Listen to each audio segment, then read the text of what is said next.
Bom, pessoal, eu resolvi fazer um esqueminha para vocês não confundirem TOSAI com COSO, tá certo? São coisas distintas.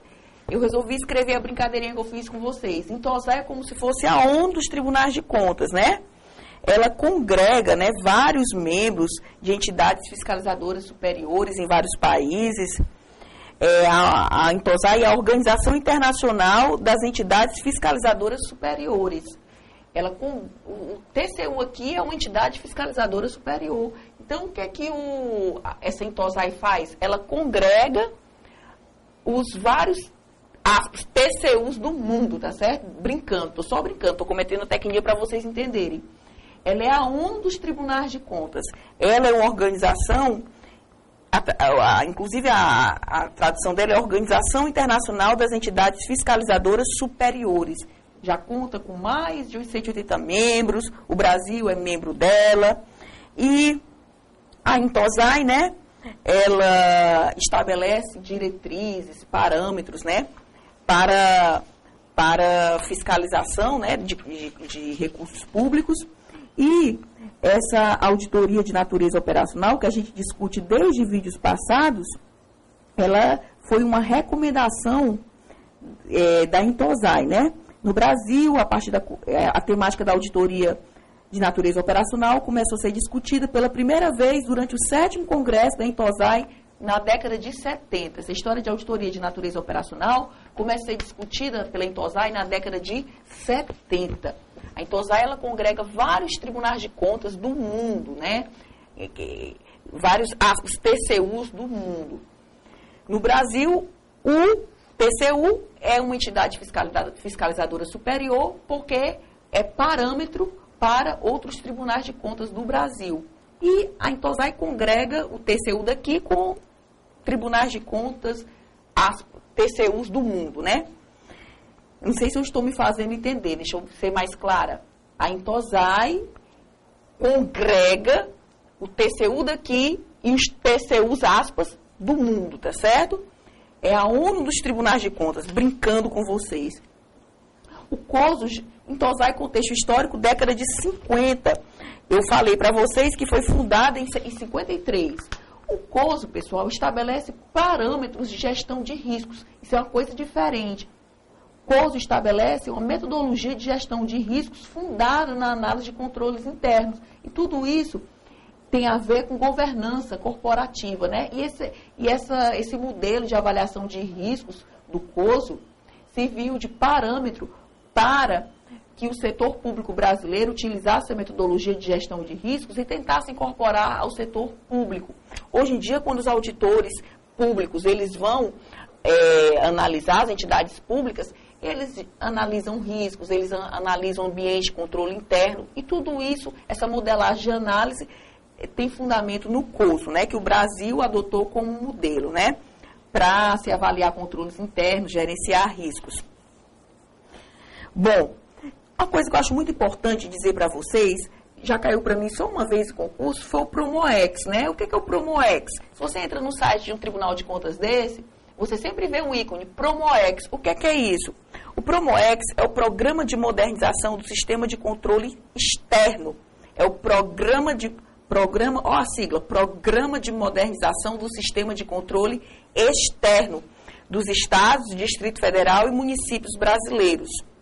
Tem como objetivo central o fortalecimento do sistema de controle externo por meio da integração nacional e da modernização dos tribunais. Se você entrar no TCE aqui do Ceará, no TCM, você vai ver, né, um íconezinho, sempre vê Promoex. Eu entro todo dia no site do TCE do Rio Grande do Norte, aí tem o ícone Promoex. Por quê? Porque é o programa de modernização do sistema de controle externo dos estados, Distrito Federal e municípios brasileiros.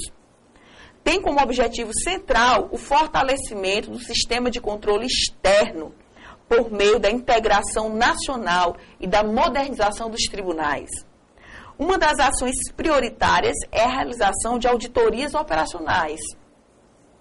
Até porque a gente viu que essas auditorias de natureza operacional, né, elas constituíram recomendação da TOSAI desde a década de 70. o TCU é membro lá da Intosai, né? Então, o TCU ele é modelo para os demais tribunais de contas do Brasil. O TCU é uma entidade fiscalizadora superior que dita parâmetros, né, que, por simetria, representam modelagem para os demais tribunais de contas do Brasil. Por isso que foi institucionalizado no Brasil esse PROMOEX.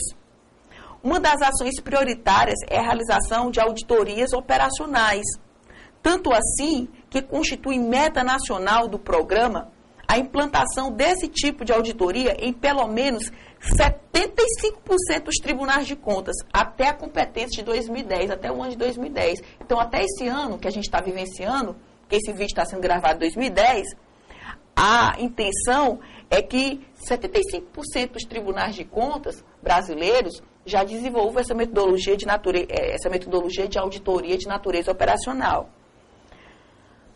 Voltando, sendo repetitiva, que é bom ser repetitiva, uma das ações prioritárias é a realização de auditorias operacionais, tanto assim que constitui meta nacional do programa a implantação desse tipo de auditoria em pelo menos 75% dos tribunais de contas até o exercício de 2010, conforme contrato de empréstimo firmado com o Banco Interamericano de Desenvolvimento, o BID, né? Então, esse PROMOEX ele é alimentado com recursos do BID. Vamos lá, né, pessoal? Voltando aqui para as videoaulas, saindo da lousa eletrônica, chegando aqui nos arquivos para a gente resolver. Foi muito papo, agora vamos fechar essas videoaulas de hoje com questões, tá certo? Nada melhor do que questões, para a gente botar os pingos nos is na nossa cabeça, né? Vamos lá, sexta questão de hoje. A gente vai resolver uma questão que caiu no último concurso de analista do TCE daqui. Em relação ao código de ética estabelecido pela Intosai, é correto afirmar que... Vamos lá.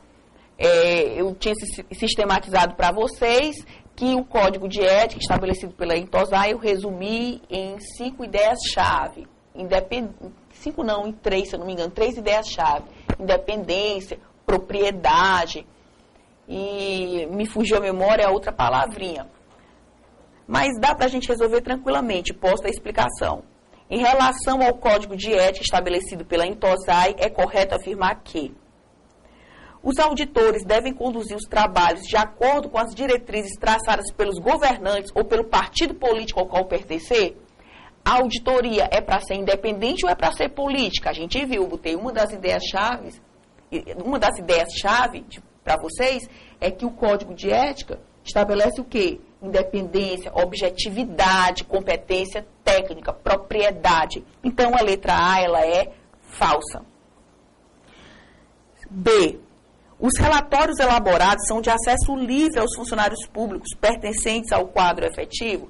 Pessoal, o relatório de auditoria, ele é dirigido a quem? Ele é dirigido ao dirigente, né? Do órgão ou entidade auditada. Então, não é para ser uma peça, no momento em que ele foi confeccionado, antes de ser publicizado aos dirigentes, não é para ser uma peça pública, não. É falsa a letra B.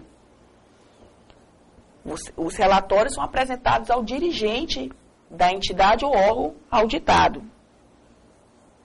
Inicialmente, ele não é publicizado, não. C. A aprovação em concurso de provimento público é condição satisfatória para conduzir trabalhos de auditoria de qualquer área de conhecimento, não podendo recusar designações de trabalho ou questão amalucada. Olha como as palavras-chave que eu botei para vocês aí na lousa eletrônica ajudam. Eu disse que o código de ética possui uma lógica fundamental. Isso está escrito aí, copie no caderno de vocês. Independência, objetividade e competência técnica. O auditor, ele deve auditar se ele reconhecer que tem a competência, a propriedade técnica e intelectual para desenvolver os trabalhos. Então, só neguinho passar em concurso público não quer dizer que ele está habilitado a desenvolver a auditoria. Eu sou contadora, como é que eu vou auditar obras? Qual conhecimento técnico que eu tenho para auditar obras? Sem chance.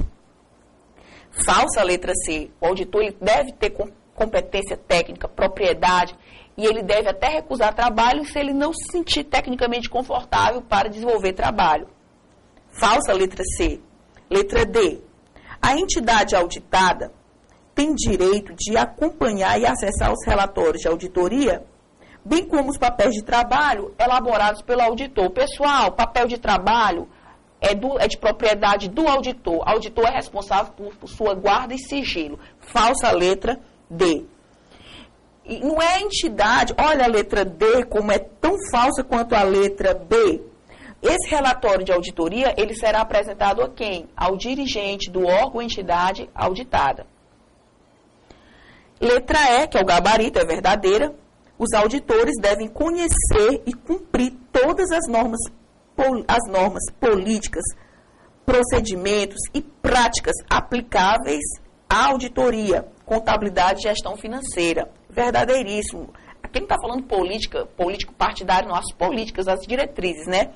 Os auditores devem conhecer e cumprir todas as normas, políticas, procedimentos e práticas aplicáveis à auditoria, contabilidade e gestão financeira, até porque eu já tinha esquematizado para vocês que uma das lógicas do Código de Ética estabelecido pela Intosai é o quê? A competência técnica. Gabarito é a letra E. Daqui a pouco a gente volta.